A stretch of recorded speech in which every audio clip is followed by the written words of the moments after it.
Once upon a time in the bustling town of Everwood, there was a young girl named Clara who loved to paint. Clara's paintings were unlike any others in the town. They were vibrant, full of life, and seemed to capture the essence of whatever she painted. Yet, despite her talent, Clara often felt insecure about her work. She compared herself to the great artists of history and thought she would never be as good as them.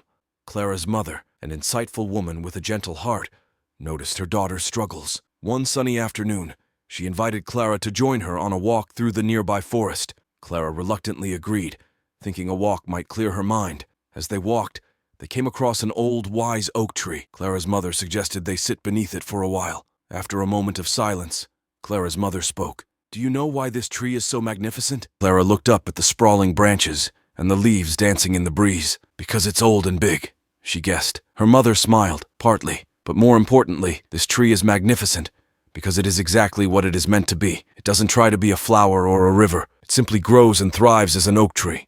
Clara pondered her mother's words as they continued their walk. They soon came to a meadow filled with wildflowers of every color. Clara's mother pointed to the flowers and said, "Do you see how each flower blooms in its own way? They don't compare themselves to each other.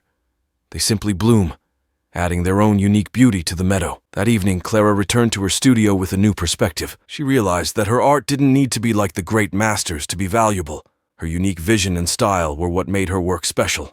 Inspired by the day's lesson, Clara began to paint with a renewed sense of purpose and joy. She embraced her individuality and allowed her true self to shine through her art. Over time, Clara's paintings gained recognition, not because they resembled the works of famous artists, but because they were uniquely hers. She found contentment in knowing that she was contributing her own beauty to the world, just like the oak tree and the wildflowers. And so, Clara learned that true fulfillment comes from embracing who you are and sharing your unique gifts with the world. Just like every tree, flower, and person, she realized she had a special role to play, and that was more than enough.